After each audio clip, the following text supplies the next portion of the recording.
Assalamualaikum warahmatullahi wabarakatuh. Kematian adalah hal yang pasti dijumpai oleh makhluk Allah Subhanahu wa Ta'ala. Setiap makhluk tidak dapat menghindari kematian jika ajalnya telah tiba.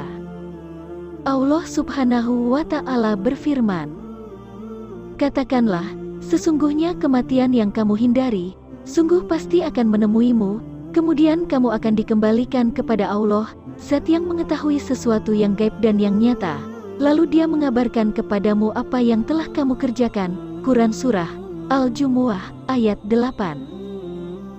Bicara soal kematian, sebagian kita mungkin bertanya-tanya tentang pohon Sidratul Muntaha yang diciptakan Allah Subhanahu wa Ta'ala sebagai penanda akhir hidup makhluk-makhluknya.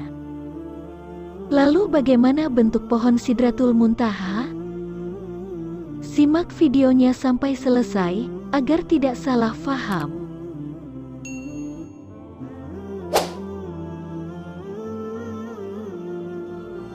Keberadaan Sidratul Muntaha sendiri telah banyak digambarkan Rasulullah Shallallahu Alaihi Wasallam saat melakukan perjalanan Isra Miraj. Rasulullah menggambarkan Sidratul Muntaha adalah tempat yang luar biasa, sebuah tempat yang berbentuk seperti pohon bidara atau dalam bahasa Arabnya adalah sidrah. Kalangan umat manusia yang diizinkan Allah naik ke Sidratul Muntaha hanya Rasulullah. Bahkan malaikat Jibril yang dikenal sebagai penghulu malaikat pun tak diizinkan naik. Soal detail, Rasul tak mengatakan hal tersebut dengan cukup jelas. Hanya saja, beliau mengungkapkan jika tempat ini sangatlah indah. Dari Anas bin Malik, Rasul bersabda, "Ketika aku dimirajkan ke langit ketujuh, aku diajak ke Sidratul Muntaha. Ketika pohon ini diliputi perintah Allah, dia berubah. Tak ada seorang pun manusia yang mampu menggambarkannya karena sangat indah." Sidratul Muntaha adalah sebuah pohon, maka selayaknya pohon ia juga memiliki daun, buah dan akar. Hal ini juga tersirat dalam hadis. "Aku melihat Sidratul Muntaha di langit ketujuh, buahnya seperti kendi daerah Hajar, dan daunnya seperti telinga gajah. Dari akarnya keluar 2 sungai luar dan 2 sungai dalam. Kemudian aku bertanya, 'Wahai Jibril, apakah keduanya ini?' Dia menjawab, 'Adapun 2 yang dalam itu ada di surga, sedangkan 2 yang di luar itu adalah Nil dan Efrat.'" Tentang daun Sidratul Muntaha, ada juga riwayat yang menyebutkan kalau banyaknya daun di sana jumlahnya sama dengan bilangan makhluk yang Allah ciptakan. Pohon ini sendiri adalah ujungnya semesta, dan ia terletak setelah puncaknya langit ketujuh.